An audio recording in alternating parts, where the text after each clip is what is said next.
poet, therapist, philosopher guy. My little brother's a hardcore science, and he was going to go into robotics, and he was going to turn me into a cybernetic war machine. But then he found he has a love for space, and so he became an astrophysicist instead. I've never forgiven him. Oh, dreams crushed. I tell you, it's the theme of my life are all my crushed dreams. Okay, let's see. Let's see if I can turn on screen sharing. There it is. Yay! Okay. So where we left off last time was the tension in the ADA and EEO laws around psychological assessments for the sake of employment. Now, this can be employment in industry, or it can be employment for the government. Industry, Target, Walmart, etc., have kind of faded down in their use of psychological reports for the sake of hiring. The government has also phased some out, but that's more likely where you'll do high-end assessment. So before I get into that, though, what questions do you all have? Questions, observations, opinions of the day, recommended ice cream flavors? Like, what you got?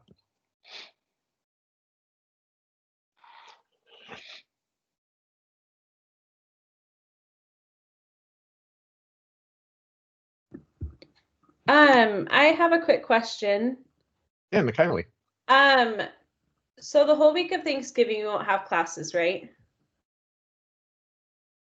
I believe so. I think we have the full week of Thanksgiving off, if I remember correctly. Okay, perfect. I just wanted to check. That's a fair question.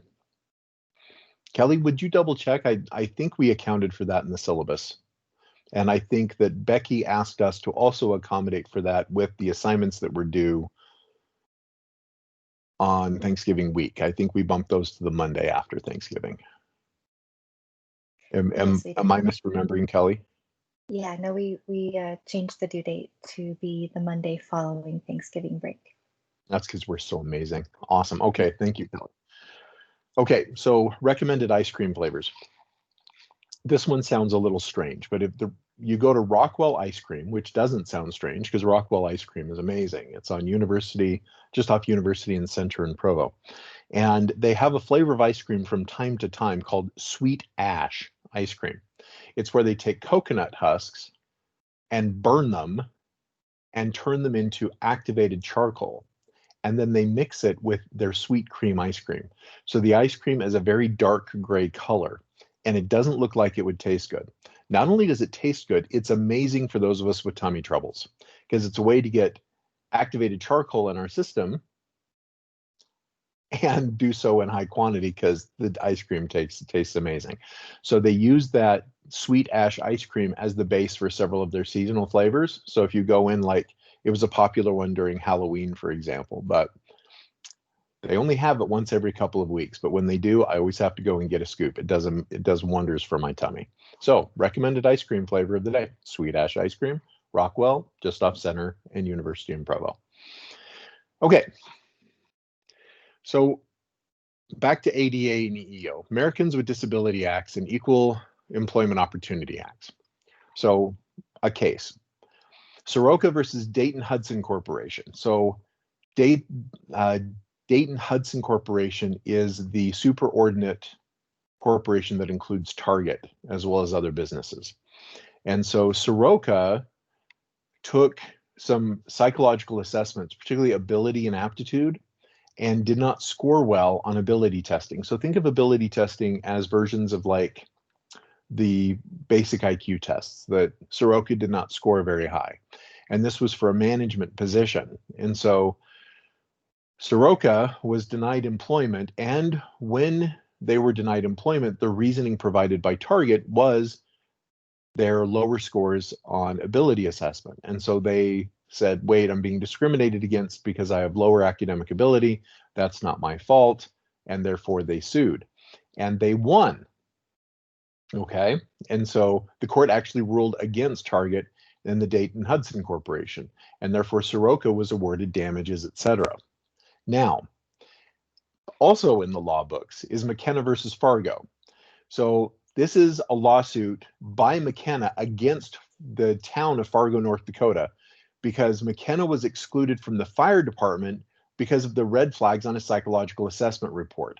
Okay, so whereas in the Soroka case, the issue was around intellectual ability assessment. In the McKenna versus Fargo case, it was around the personality measures, because this fellow McKenna had some, well, imagine somebody who's high in narcissism and high in psychopathy, low in empathy, and high in traditional masculinity. They could be really good at saving lives, but only if they felt like it, right? And so he was denied, because people with those kind of attributes also tend to create a lot of drama, you know? So they went, actually, yes, looking at your psychological assessment, and when the psychologist taught the court what those assessments indicate, and then looking at your biopsychosocial history, the number of fractious relationships you have, having you on a fire department is a pretty bad idea. Now, some of you may, what does that have to do with your ability to fight fires? The answer is everything and nothing. Okay, on the everything side, firefighters often live together, right? You've probably seen the movies where you all leave this bunkhouse and they've got a kitchen there and everything, that they take shifts together. They need to be ready to go at the drop of a hat. You don't have firefighters scattered throughout the valley that when a fire starts, they have to all drive into work, the fire station, and then get ready and go. No, they're in uniform in the fire station on call. And the second that bell sounds, they're throwing their gear on while they get into the truck. That's how they respond so quickly, right? And so it has everything to do with your ability to fight fires, because if you're not a team player and you can't work with other people well, you're not going to be an effective firefighter, because you can't fight fires alone, right? At the same time, it has nothing to do with it, because if you can get along with your teammates, then you would be an effective unit for fighting fires. But what that psychological evaluation indicated is that North Dakota, Fargo, North Dakota, would be taking a huge risk hiring somebody like that onto their fire squad, which could prove highly detrimental. So we have one case around ability testing where the courts ruled for the defendant, and another where on personality testing where they ruled for the plaintiff. So therefore, there's legal precedent on both sides, right? So what we're doing from here is unclear. And it gets back to, make sure, if you're a police psychologist, that you know exactly the jobs and duties that you're hiring or that you're assessing people for, because you don't actually make the hiring decision, but that you're assessing people for, and to make sure you assess them precisely on those job descriptions, nothing more and nothing less, right? So know what you're doing and why. So up front, when you're doing these evaluations, you make it clear to the subject that it is actually the department is the client, and how it is that you're going to go about assessing them and why. So there's two things you're doing. You're establishing the boundary as to what your role is with the person you're evaluating, and then getting what's called informed consent for how it is that you're going to evaluate them and what method you're going to use. So if they're led to believe that you're doing the psychological evaluation on their behalf, they now believe you to be a treatment professional for them. And therefore, if you then go and against their interest disclose things to the department, they now have grounds for an ethical complaint against you, if not a lawsuit. Okay. Rarely does it come to a lawsuit, but it can. Instead, what you do is you just specify up front, I am working for Orem City Police. I am working for Provo Police. I'm working for Utah County Sheriff's Office. You know, whatever organization you're working for, you need to specify that up front. Okay. And then how exactly you're going to go through and assess that and why. So I'm going to give you this intellectual assessment, then I'm going to give you this personality assessment, and here's how it relates to the job description. And it really helps to be that bald, right? And that up front.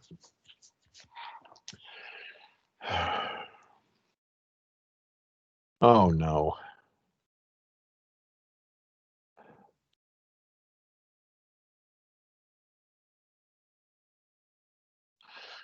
Okay, two of my colleagues at the clinic are now COVID positive and are really sick. Sick as in flu, not like going to the hospital, but as in shut down. Can't get out of bed effectively. Oh boy, so that means in the clinic alone, 4 of the 8 of us have had COVID already. I haven't yet, but 4 of the 8 have. Wonder when it's going to be my turn. Okay, So steps. Here are, I know this is super basic, but it always intrigues me when I meet psychologists who skip around. Okay. Get a copy of the pre-employment evaluation guidelines, what the job descriptions are, what you're assessing for, and why you're assessing for it. It shocks me how rarely this first step is actually done. Psychologists go, oh, you want me to assess? So the psychologist piles together their favorite assessments and goes around assessing people. No, it needs to be specific. How does this ability measure or this personality measure relate directly to the job description? Okay. Obtain informed consent. That's the assessee. The person you're assessing is the person who provides informed consent. When you say, I'm going to give you these 3 measures, here's why I'm giving them to you.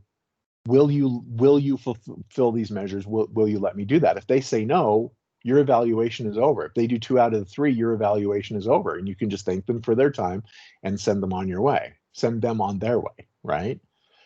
So, and by the way, you still get to bill the police department or the fire department or the city or whatever else, because you showed up, you're ready to go.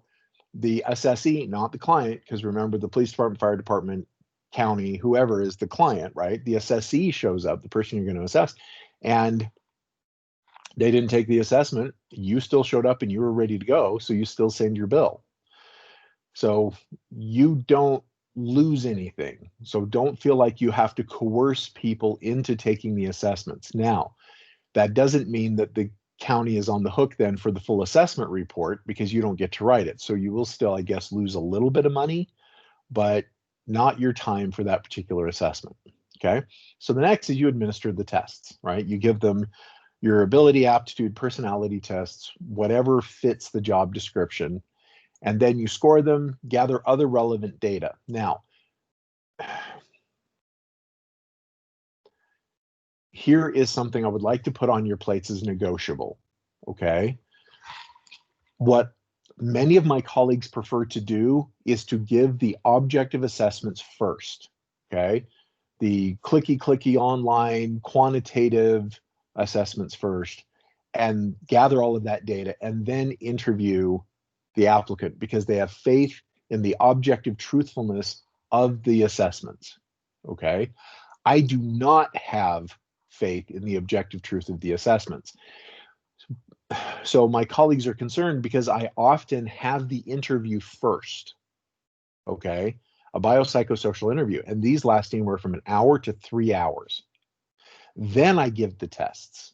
Okay. And it might be that day, if they have 6 hours on their hands where they can just hang out with me, or the next week. Okay. Sometimes the next day, but thorough interview first. Now, what my colleagues are worried about, because I interview first, that I'm going to interpret the examination results, the assessment results, in the light of the biopsychosocial. And so they're worried that my hearing the biopsychosocial first will taint or color my interpretation of the assessment results. And they think that's bad, because they have faith in the objective truth of the assessments, right?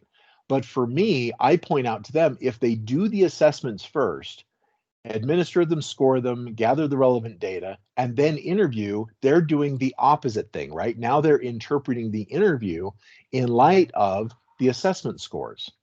So they're biased in one direction, I'm biased in another direction. I believe in my bias because I believe that qualitative truths are heavy and weighty when it comes to the qualitative experience of being a subjective being in the world. Whereas my colleagues are bigger fans of the myth of objectivity. They don't think it's a myth. They're bigger fans of objectivity, where no, it's actually the assessment that tells the truth, and the biopsychosocial doesn't necessarily. So I just want to put it out there. There's tension, and there's 2 styles on what order to do these middle items. Okay. Do you give the biopsychosocial interview first, or do you do the assessments first? All right. I'll leave that up to you. Once you have your degree and you're fully licensed, you get to do it your way, insofar as all of these items are covered and in a coherent order. So the next step is identify convergent data patterns across the assessment and interviews. Okay. This is important because you might have a red flag on one assessment, but you don't see that red flag anywhere else. Like, some people get a little confused when I use the term narcissism, for example.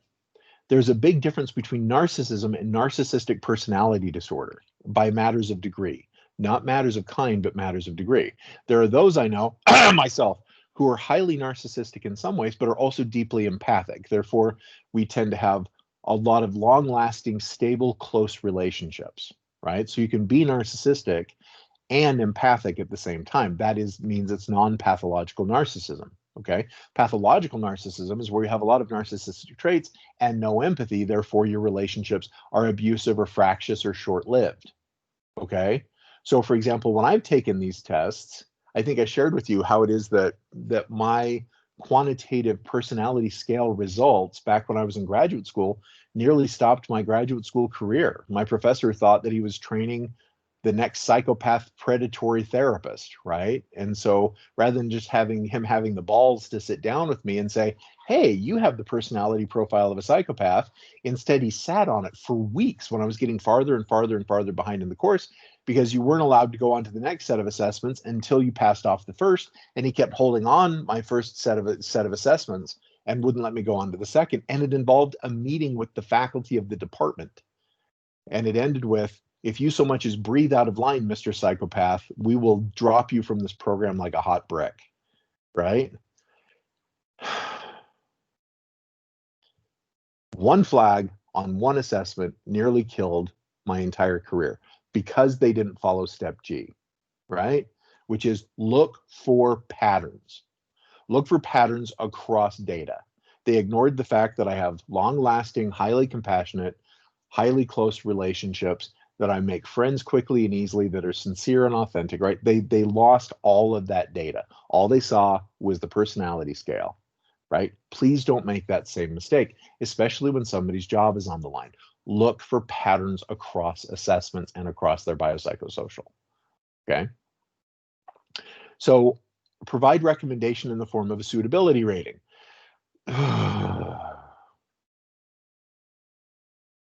I can remember giving my report and, did a full assessment report, and I handed it off to the man I'd contracted with to do these reports. And he reads the first paragraph and then flicks through 10 pages of summary data to the last paragraph. And he said, so how would you rate this candidate on 1 to 10? And I went, why did I just spend 3 hours interviewing this guy, 3 more hours writing the report, gathering all that data, and then another hour polishing the manuscript? That's 7 hours total, and you want a rating scale on a 1 to 10? And he goes, yep. And I said, a 7. And he goes, great, and wrote that down.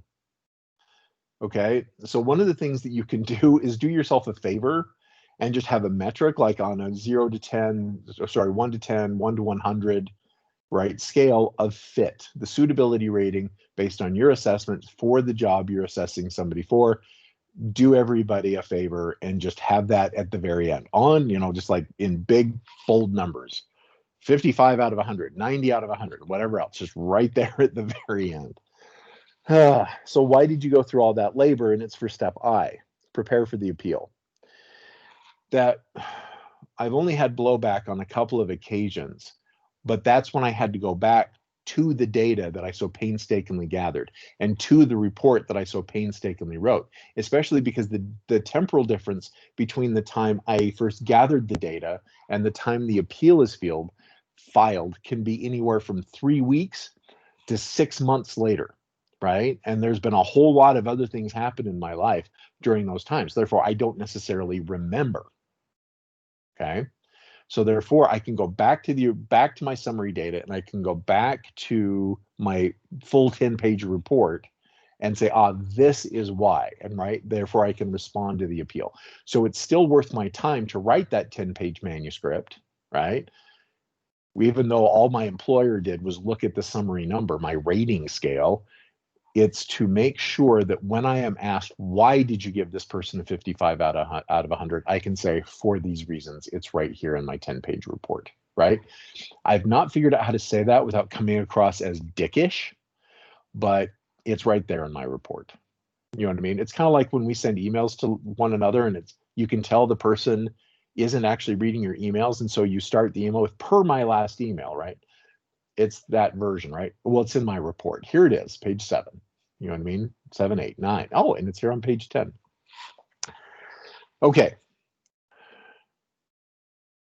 Any questions about the steps and why the steps are steps in terms of performing these employment evaluations?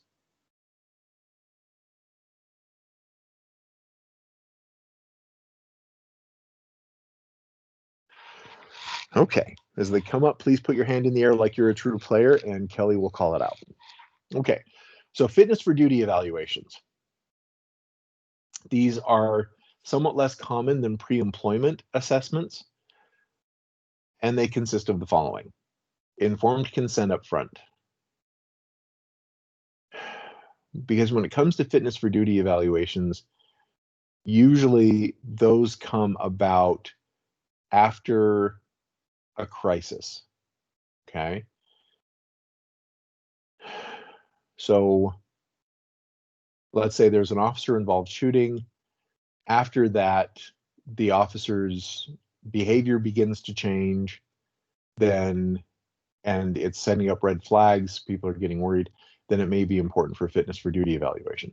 Some rare departments actually have a psychological assessment after an officer-involved shooting as part of their standard operating procedures, part of their SOPs.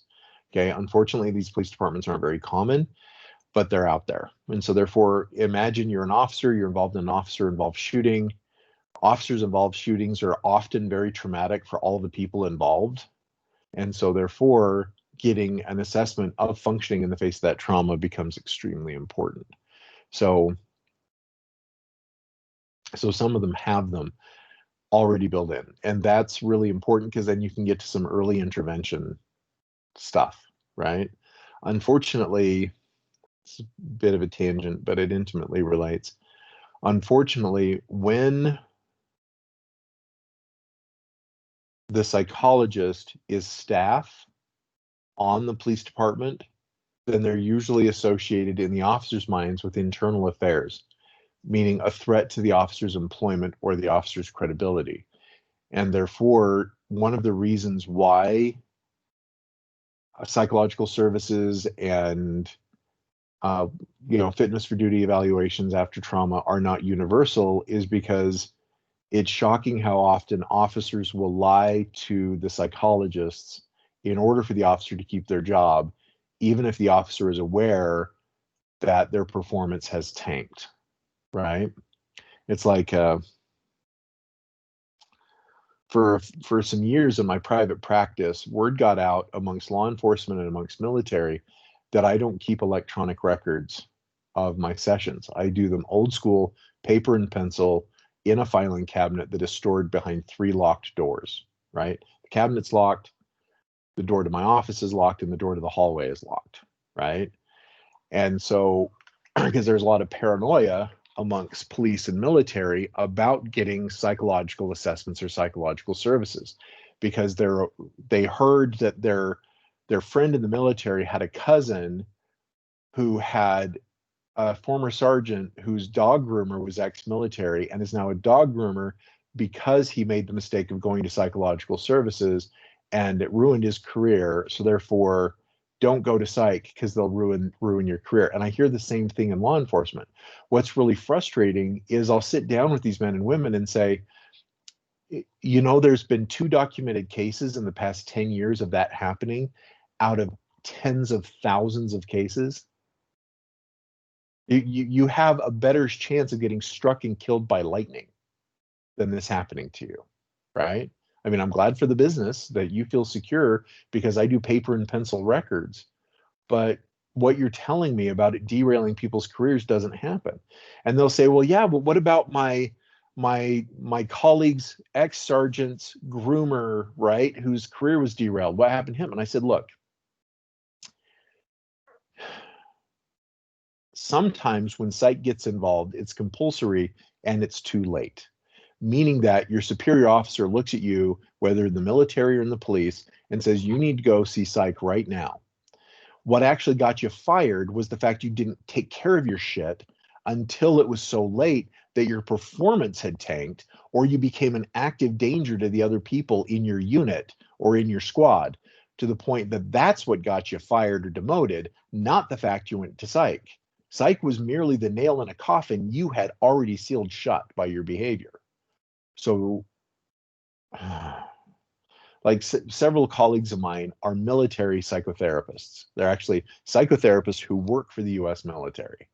And it drives them nuts because when a superior officer calls them and says, hey, tell me what so-and-so said in the session, the military therapists say, no, I'm not going to tell you shit. You know what I mean? These relationships need to be confidential or nobody will tell us anything. Okay. And likewise, the reason why the horror stories of I'm a dog groomer now because I got fired from the military because I went to psych, those stories are everywhere. But people who are going to psych, whether in the police or military, and having a good experience, don't say anything because they come from a culture of shame around mental health. Okay? I know this sounds like a rant, guys, but it's hugely important if you're doing evaluations in police and military, is you are confronting that culture of shame. And therefore, nobody talks about the 1,001 success stories or the 10,001 or the 100,001 success stories.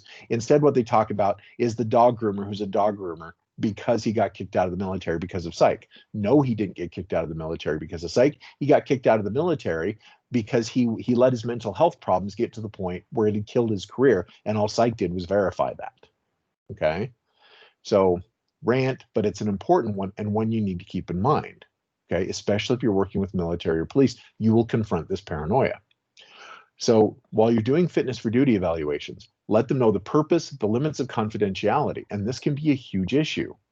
If I'm contracted with the police department to do fitness for duties evaluations for the officers after traumatic incidents, then I'm giving the police department the report at the end. There is no confidentiality between me and the person I'm assessing. The client is almost always, but not always, interestingly enough, the police department. Okay. So what is the exception to that? The exception to that is when somebody is involved in a traumatic incident and they then go on their own to contract a psychologist for an evaluation because the police department doesn't have it built in, right? And most police departments don't. So therefore, it's often up to the officer to get help on their own, and they want an evaluation of how they're doing. And then it's up to the individual officer as to whether or not to share that with their superior officers. You guys get where I'm coming from?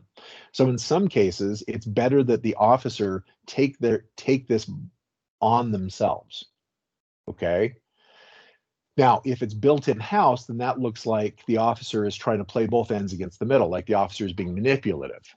But if the department doesn't offer it, and again, most departments don't, the officer going and getting help on their own actually looks really good for their case. Okay.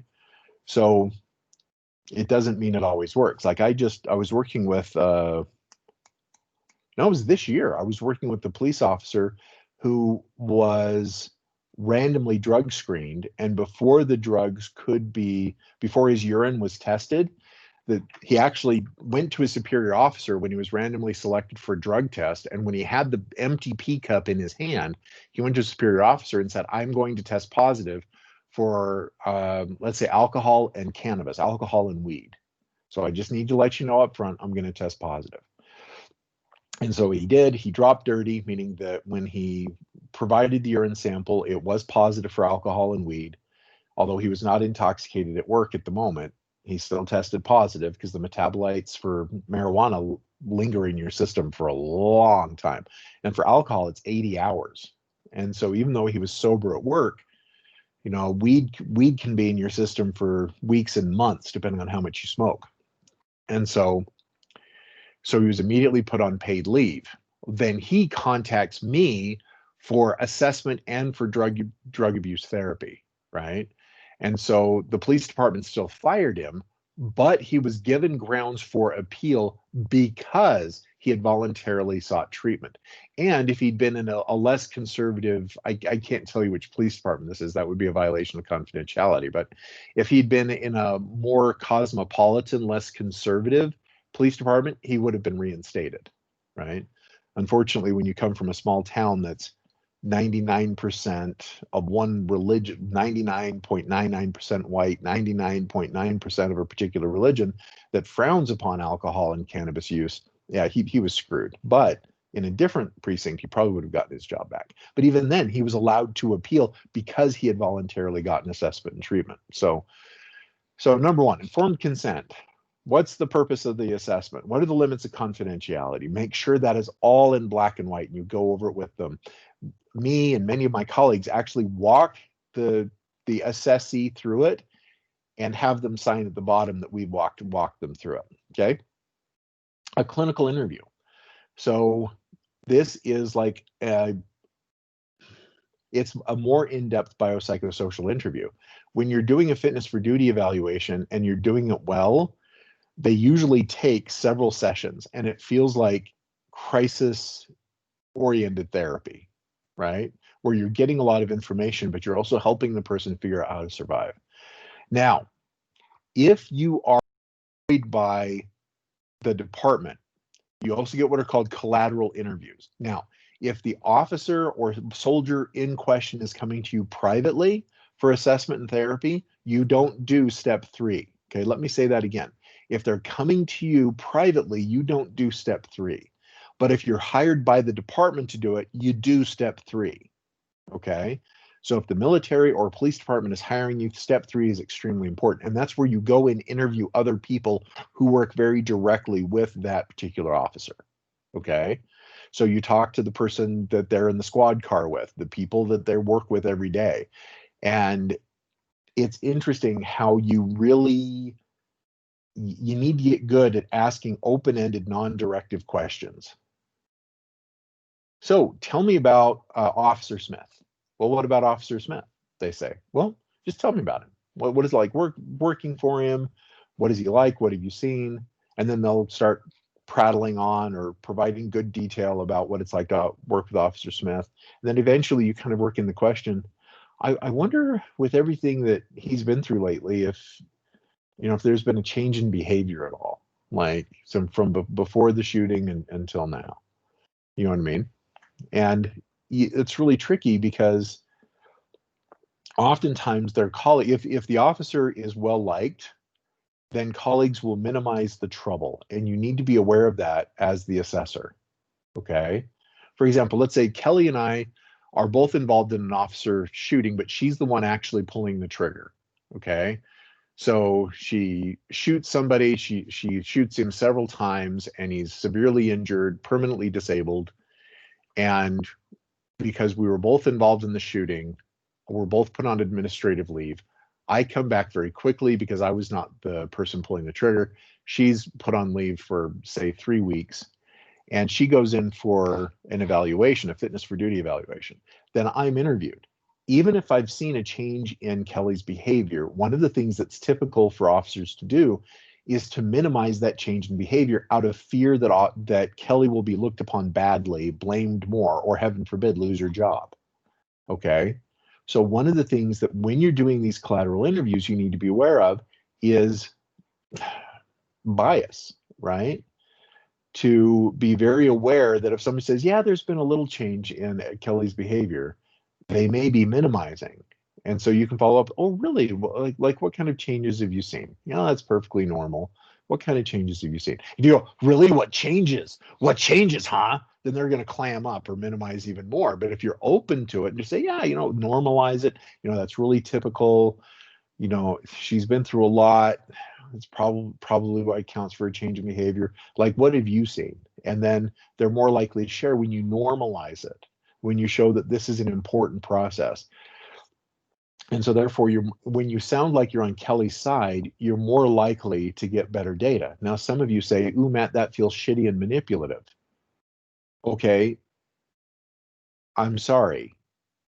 To me, it never does, because I am on Kelly's side as the assessor.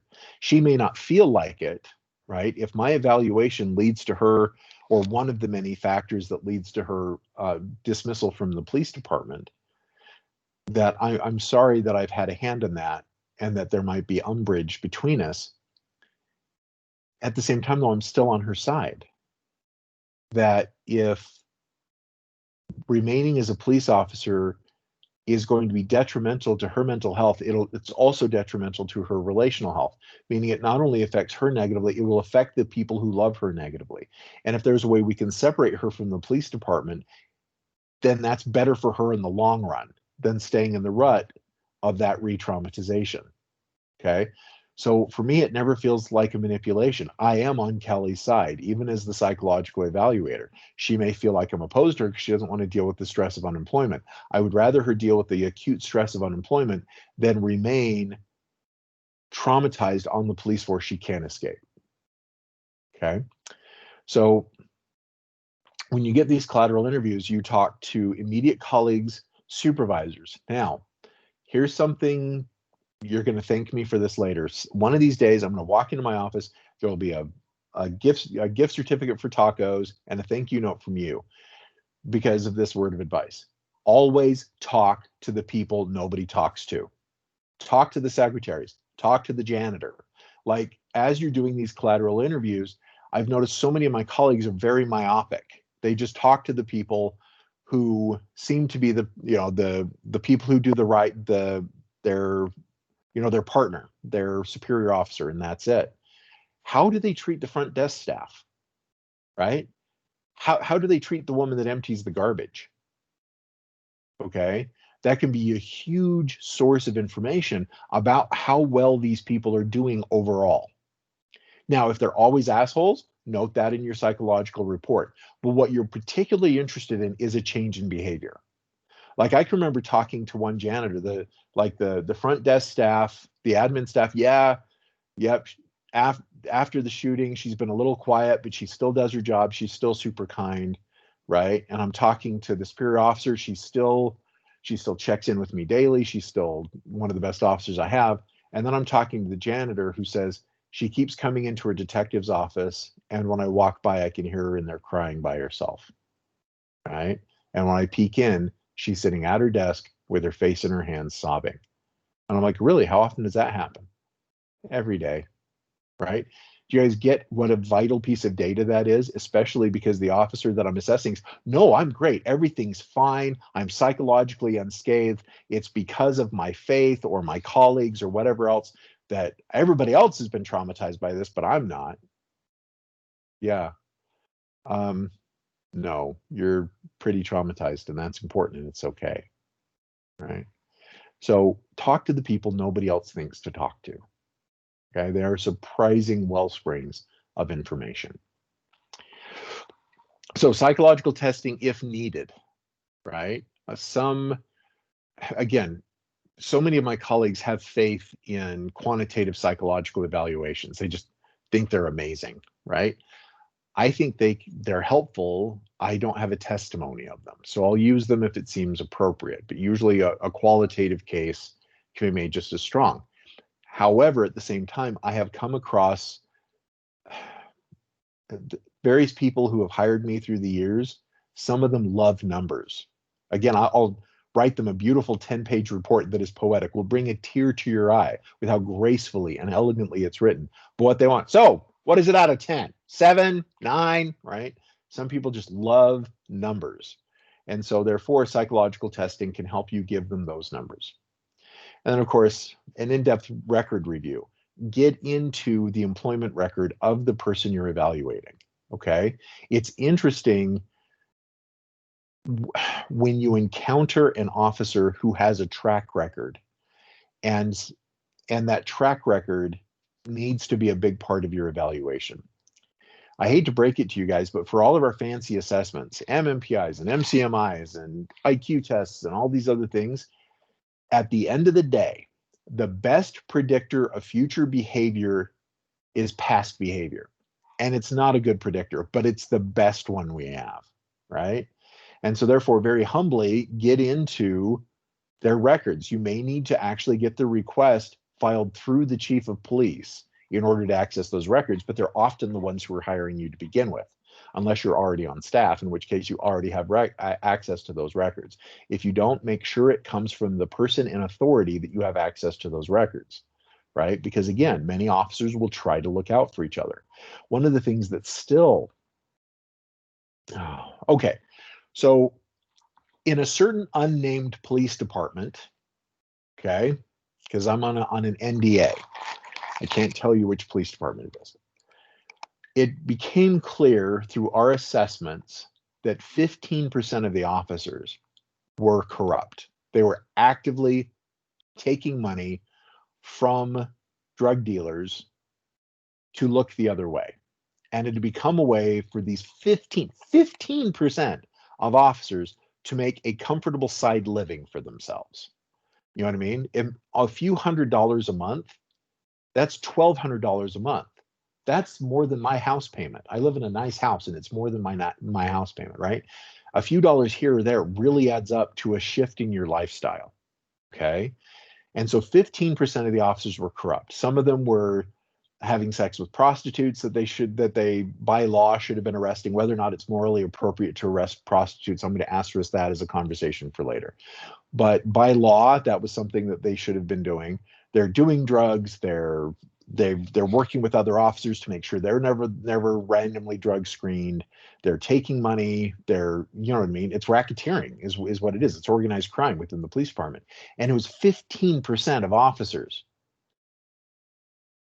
But almost all the other officers would support the 15% that were corrupt. It still blows my mind. The entire police department had ground to a halt in terms of its functionality. But none of the other officers would narc on, meaning tell tales or tattle on, if you will, the officers that were actively corrupt. And I've seen this in military, I've seen this in police. This is a statistic I really want indelibly burned into your psyche. It only takes 15% of the people in an organization to be corrupt to destroy the efficiency and effectiveness of the entire organization. Only 15%. Okay? Politics, law, military, universities, right? Churches, right? It only takes 15% of the people to be actively corrupt for the effectiveness of the organization to stop. And so it really frustrated me about how so good officers would turn a blind eye, wouldn't say anything. When we're doing the collateral interviews, when we're doing the in-depth record review, like I can remember going into a records room because one of the officers I was evaluating had been a 20-year veteran and 10 years of his record had not been digitized. There was 10 years where his evaluations were on the computer and 10 years where they weren't. And the guy in the records room, knowing that the officer I was evaluating was corrupt, fought me tooth and nail for me to get the handwritten revaluations, right? Because that thin blue line, it's better to support a corrupt officer than to let him be fired, right? My gosh. And sure enough, the digital evaluations were perfunctory and not very in-depth and weren't helpful. Just some boxes were clicked because the captain or the chief were busy, so they really didn't do an effective evaluation. But the previous chief, back before everything was digitized, did handwritten evaluations, and there were red flags all over it. That officer should have been fired 8 years earlier, at a minimum, if not 18. Okay. Statistic for you. It only takes 15% of the people in an organization to be corrupt to shut down the entire organization. But that's if the rest of the organization doesn't stand up and shift itself, right? If in the psychology area, percent of our colleagues are actively corrupt and the rest of us stand up to that person, it doesn't shut us all down. It's when we don't, okay? Now, I'll fill in the blanks of what happens if we as a society have 15% of our citizenry that's corrupt and the rest of us don't do anything about it. I'll just let your imaginations play out on that. So unlike pre-employment files, lack of fitness can come from multiple different sources due to multiple different issues, okay? Again, I keep using the example of officer-involved shooting, but one of the other assessments, and drug use, but the other one that I got involved in is an officer was psychologically decompensating.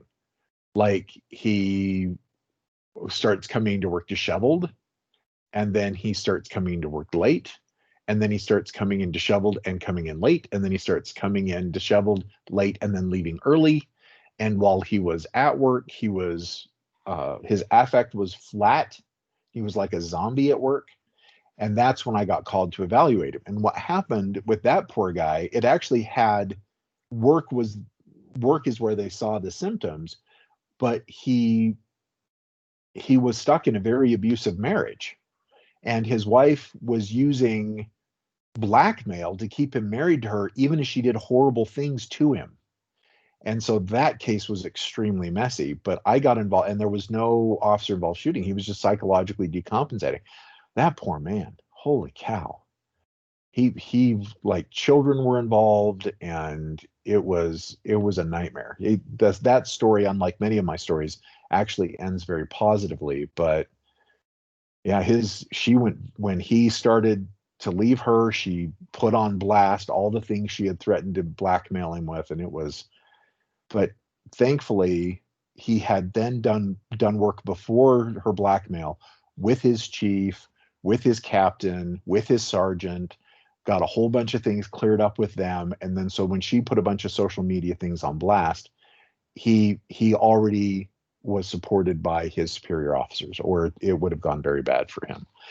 So be sure to get very clear from the chief what specific issue might be a challenge to fitness, okay? And then test against that hypothesis. This is one of the parts of research philosophy I really like. You test against the position. You don't test for it, you test against it. You're not testing to prove this person isn't fit. You're endeavoring to prove that they are, right? So when the officer who is zombie-like and disheveled, coming in late, leaving early, I wasn't testing to show that he was incompetent. I was testing to show that he was. And unfortunately, I couldn't gather enough evidence that he was competent, right? The more and more evidence I accrued, it didn't reach the competency mark. So therefore, I could only conclude that he was not fit for duty, okay? You test against the hypothesis you are given. So write your report specific to the issue unless something major presents itself, and then include that as well. One of the things that I hope you will find is that it may be that the chief is worried about issue A, and the more you get to know the officer in question, you find out that it's actually issue B that is the real problem, not issue A. But if issue B is affecting their work, part of their job description, et cetera, that you are assessing around and for, then you need to include that in the report. Okay. And so and it's quite fun watching the chiefs of police eyes go, oh, that's what's going on. You know what I mean? Like, one of the officers I was assessing was, this has been years ago in another city, but he was a major dom in the sadomasochistic bondage domination community, right? So he was like the daddy. He was the leather dom. That was his private life. But that life was falling apart. It was a very complicated life, lots and lots of relationships, a lot of drama happened. And because he was the one in charge, he was desperately trying to keep this whole community of people of shared interests together. And it actually started destroying his professional life. Not because anybody in the police department had a problem with his hobby. It's because all of his energy was going into this other thing rather than work. And so nobody at work knew about that. And so thankfully, that particular chief of police went, oh, and showed a great deal of circumspection and respect about this particular officer's private life, but then sat down with him and said, your private life is getting in the way of your job. I can't have this, right? We need to talk about how you are going to continue to perform as an officer, given that you're falling apart because of your personal life issues, right? So just really, I'll just never forget that old house went from here all the way up to here. Just like, what? Yeah, we didn't know that's what we were going to find out, but we did. And by the way, that officer did get some things cleared up, but in doing so realized he didn't want to be a police officer anymore. He had resigned by the end of that year. Okay, so I'm out of time for today. So next time, let's talk about assessing people for SWAT team, tactical response teams, hostage negotiation teams, and some of the things to look for with SWAT, TRT, and hostage negotiation. Okay. Before we close, any questions or comments here at the end?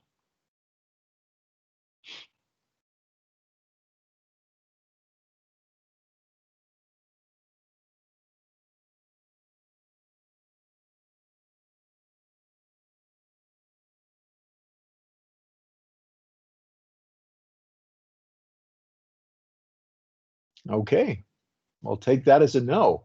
So thank you all very much for joining us today, and we will see those of you who can join us on Monday. So bye-bye, everybody.